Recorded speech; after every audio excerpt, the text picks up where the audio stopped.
हाँ जी, good morning students. Next lecture is hydrocarbonization of olefins. So what is the reaction? Alkene के साथ hydrogen और CO का, कार्बन मोनोऑक्साइड का जब रिएक्शन होता है तो कैटलिस्ट के प्रेजेंस में तो इस तरह से एल्डिहाइड बनता है। तो the reaction of alkene mixed with carbon monoxide and hydrogen in the presence of cobalt and rhodium complexes as catalyst and aldehyde is produced, which has one or more carbon atom than original alkene। तो उससे carbon atom भी increase हो गया। Original alkene में देखो यहाँ पे 2 थे, यहाँ पे 3 हो गए, तो इससे कार्बन नंबर भी इंक्रीज हो गया। This reaction involve the addition of hydrogen atom and formyl group derived from H2 and CO on CC bond। तो ये एडिशन होती है हाइड्रोजन और formyl group derived from H2 and CO on C double bond O। तो alkene के ऊपर reaction होता है हाइड्रोजन और कार्बन मोनोऑक्साइड का, so that this is known as hydroformylation और hydrocarbonylation reaction. This is also known as oxo process. याद रखना है, ऑक्सो प्रोसेस भी कहते हैं because it introduce the oxygen atom to the hydrocarbon. तो ऑक्सीजन भी ऐड हो रहा है। Oxo process was discovered by Oro in 1938। This is the process of norms industry. Oxygen भी लग जाता है इसमें। The convert the alkene one in terminal alkene into aldehydes to alcohol. Aldehyde से अल्कोहल बनाने के लिए that use for the solvent and plasticise synthesis of derivative. Oxo process की बात कर रहे हैं ये। तो the classical hydroformylation reaction involve, जो क्लासिकल रिएक्शन था involve the use of classical reaction है वो involve the use of CO2 CO8 as a catalyst. Temperature is 150 to 180 and pressure is this CO2 CO8 converted to ये CO2 CO8 H से लग के high temperature pressure पे HCO CO4। CO मतलब cobalt, O छोटा है तो cobalt, CO बड़ा है तो कार्बोनिल ग्रुप।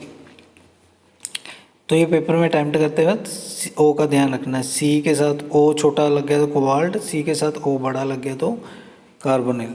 तो ये अटैम्प्ट करते हुए ध्यान रखना। Most widely accepted mechanism for catalyst cycle is proposed by Heck and. तो ये जो सबसे पहले हैक एंड ब्रेस्लो ने रिएक्शन मैकेनिज्म दिया था। The reaction proceed as the following. सबसे पहले HCO CO4 जो 18 स्पीसीज है वो लूज करता है 1 CO molecule forming HCO3 and creating the vacant coordination site. ठीक है, तो इसमें देखिए क्या हो रहा है। अब इसको मैं आपको बता ही देता हूँ। यहाँ से स्टार्ट हुआ CO4 18 इलेक्ट्रॉन स्पीसीज है। इसमें अब CO इसमें माइनस हो गया, CO एक निकल गया तो CO3 हो गया। CO4 की बजाय CO3 हो गया। अब इसमें एक वेकेंट साइट आ गई, इस तरह से वेकेंट साइट। अब वेकेंट साइट पे कौन लगेगा? एल्कीन लगेगा। एल्कीन वेकेंट साइट पे लग गया क्योंकि ये 16 इलेक्ट्रॉन हो गए ना, इसके पास 16 इलेक्ट्रॉन हो गए। अब इलेक्ट्रॉन को पूरा करने के लिए एल्कीन लग गया, इसके पास 18 इलेक्ट्रॉन दोबारा हो गए। पर ये भी स्टेबल नहीं है, ये इंसर्शन होगी। फिर एल्कीन की हमेशा इंसर्शन हो जाती है किसमें? CO और H बॉन्ड के बीच में। तो CO और H बॉन्ड के बीच में इंसर्शन हो गई CH2 और इस तरह से 16 इलेक्ट्रॉन फिर से बन गया ये। अब इसमें एक और CO लग गया तो ये 18 इलेक्ट्रॉन बन गया, CO4 आ गया, CO4 आ गया और ये साइड में जो एल्काइल ग्रुप लगा हुआ है। तो अब इसके बाद अब नेक्स्ट स्टेप में क्या हो रहा है? नेक्स्ट स्टेप में देखिए, अब 18 इलेक्ट्रॉन से फिर से 16 इलेक्ट्रॉन कन्वर्ट हो रहे हैं। कैसे हो रहा है कि एक CO यहाँ से हटके, साइड से हटके, CO4 है ना, CO3 रह गए, एक CO हटके दूसरी तरफ, कोबाल्ट के दूसरी तरफ आ गया, एल्काइल और कोबाल्ट के बीच में आ गया, इस तरह से बीच में आ गया। अब फिर से नंबर कम हो गया कोबाल्ट का, 16 इलेक्ट्रॉन कोबाल्ट रह गया। तो इसको बढ़ाने के लिए, नंबर बढ़ाने के लिए H2 आ गया। अब H2 यहाँ पे लग गया तो 18 इलेक्ट्रॉन हो गया, H2 लग गया कोबाल्ट के पास तो 18 इलेक्ट्रॉन पूरे हो गए। और साइड पे जो प्रोडक्ट बन गया, अब ये वाला साइड वाला प्रोडक्ट है, इस पे H लग जाएगा, एक H लग जाएगा और ये प्रोडक्ट बन गया एल्डिहाइड। तो उसके बाद प्रोडक्ट बन गया तो उसके बाद क्या हो रहा है, HCO3 16 इलेक्ट्रॉन आ गया। अब इसको एक और CO मिल गया तो ये 18 इलेक्ट्रॉन पूरा हो गया और जहाँ से आए थे वहीं से दोबारा साइकिल शुरू हो गया। तो इस तरह से साइकिल चलेगा। तो यही मैकेनिज़्म है। अब मैं जल्दी जल्दी से पढ़ देता हूँ ताकि, ठीक है। फर्स्ट स्टेप में तो ये था। सेकंड स्टेप में एल्कीन मॉलिक्यूल कोऑर्डिनेट हो जाता है वेकेंट साइड पे, 18 इलेक्ट्रॉन स्पीसीज बन जाता है। थर्ड स्टेप में coordinated alkene undergo migratory insertion into COH, migratory insertion. ये देखो यहाँ पे माइग्रेटरी इंसर्शन हो गया, ठीक है, ये यहाँ पे। उसके बाद CO molecule is coordinated to CO through vacant coordination side. अब CO लग गया, एक CO और आ गया, CO4 हो गया, ठीक है। उसके बाद फिर 1 CO is inserted in this, एक CO और इंसर्टेड हो गया CO बॉन्ड में और producing the transition metal acyl, transition metal acyl हो गया और 16 स्पीसीज हो गए। उसके बाद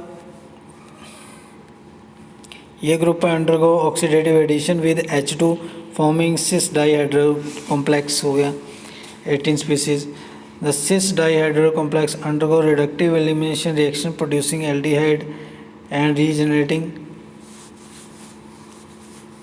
regenerating aldehyde and regenerating HCO3, ठीक है। तो उसके बाद रिडक्टिव एलिमिनेशन होगी, एल्डिहाइड बन गया और दोबारा रीजनरेट हो गया और ये पिक करेगा CO को दोबारा और CO4 दोबारा बन जाएगा और दोबारा साइकिल कंप्लीट हो गया। तो उसके बाद दोबारा साइकिल शुरू करेगा। अब डिसएडवांटेज क्या है, इसके नुकसान भी हैं इसके। अब इसमें टेम्परेचर और प्रेशर हाई चाहिए होता है, टेम्परेचर प्रेशर हाई चाहिए होता है, ये डिसएडवांटेज है। 50% ऑल्विन हाइड्रोजनेट हो जाता है, एल्केन बन जाता है, कीटोन बन जाता है बाय प्रोडक्ट में। Some portion of aldehyde is reduce to alcohol और एल्डिहाइड अल्कोहल बन जाता है। Branch chain aldehyde are formed with the linear chain. तो linear chain are more desirable, हमें चाहिए होते हैं linear chain. Linear chain detergent are more biodegradable. तो ये इस तरह से एंटी मार्कोनिक ऑफ एडिशन हो जाती है, ब्रांच एल्डिहाइड बन जाते हैं। एंटी मार्कोनिक से लीनियर एडिशन होगी, ये 75% बनेंगे।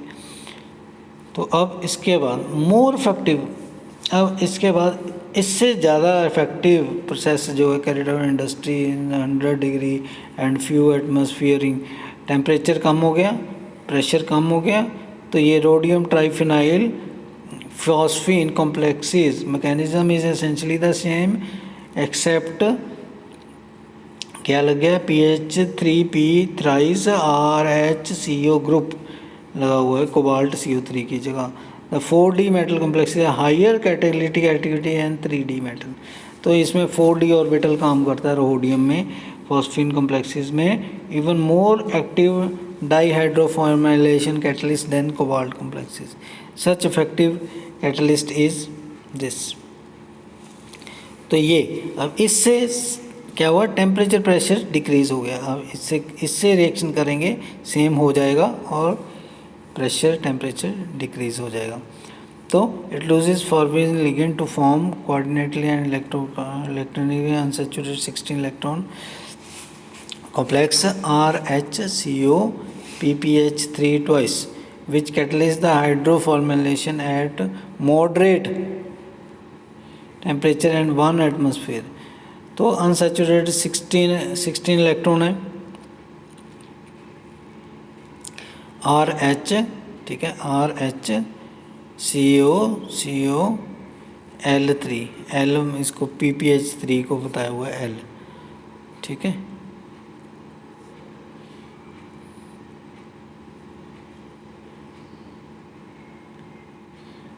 इस तरह से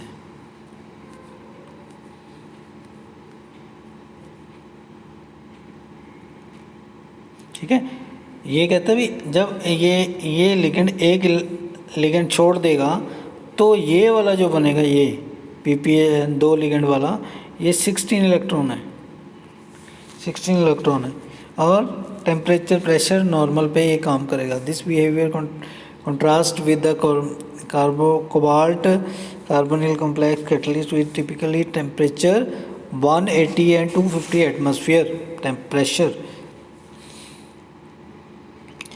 ठीक है, कोबाल्ट वाले को इतना चाहिए था 180 और 250 में बहुत होता है प्रेशर, तो ये अब नॉर्मल टेम्परेचर प्रेशर पे आ गया। टेम्परेचर प्रेशर तो ये टेक्निक ज़्यादा बढ़िया है उससे। अब ये 16 इलेक्ट्रॉन के साथ एल्कीन लगेगा, ये एल्कीन लग गया। एल्कीन की इंसर्शन भी होगी सेम उसी तरह से एल्कीन की इंसर्शन होगी। ठीक है, फिर से ये 16 इलेक्ट्रॉन में यहाँ पे 18 इलेक्ट्रॉन बन गया था, फिर से 16 इलेक्ट्रॉन बन गया, इंसर्शन हो गई एल्काइल बन के साइड ग्रुप पे, इस तरह से लग गया। ठीक है, एच इधर आ गया, एच एक तरफ एच आ गया, एक तरफ आर एच से इस तरह अटैच हो गया, तो ये बन गया। अब इसके बाद सी ओ आएगा, इसको पूरा करने के लिए वैलेंसी इसकी 18 इलेक्ट्रॉन करने के लिए दोबारा आ गया। फिर सी ओ इंसर्शन हो गई और सी ओ इंसर्शन हो गई। सी ओ इंसर्शन होने से क्या हो गया, सी ओ इस बॉन्ड में आ गया, आर एच और सी के बॉन्ड में यहाँ पे आ गया। अब फिर से वैलेंसी कम होगी, 16 इलेक्ट्रॉन होगी, यहाँ 18 इलेक्ट्रॉन हो गई थी पूरी, अब 16 इलेक्ट्रॉन होगी।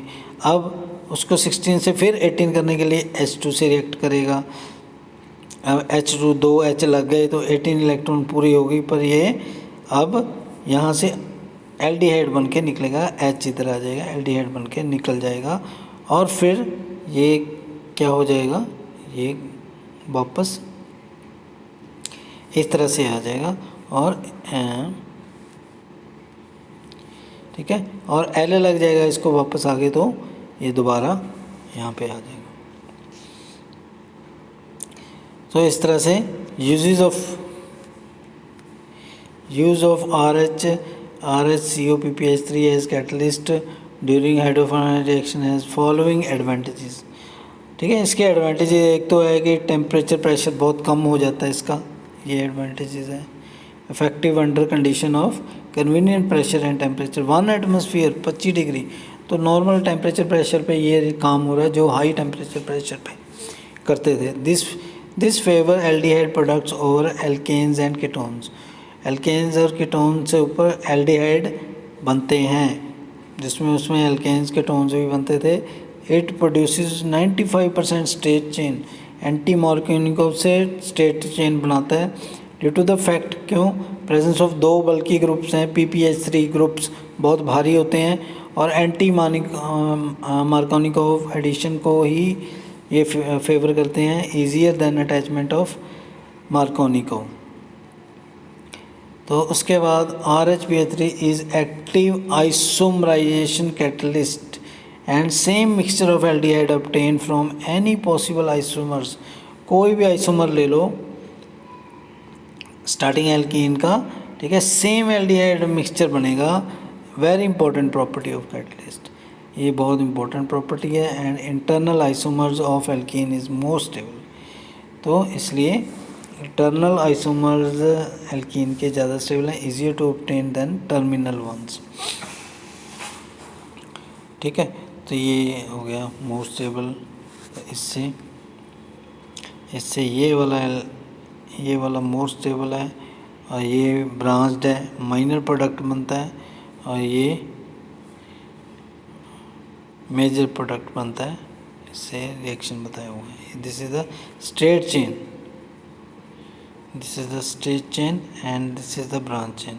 तो दिस विल बी फेवर्ड 95%, ये बनेगा, ये माइनर प्रोडक्ट है, ये मेजर प्रोडक्ट है। तो इस तरह से commercially valuable terminal aldehyde can still be obtained. Commercially valuable terminal aldehyde can still be obtained from internal alkene. For example, hydroformylation of bit-2-ene in the process of this produces pentanol as major product. तो ये example दिए हुए हैं. So this is all for today. Next we will do Walker process. Okay, thank you.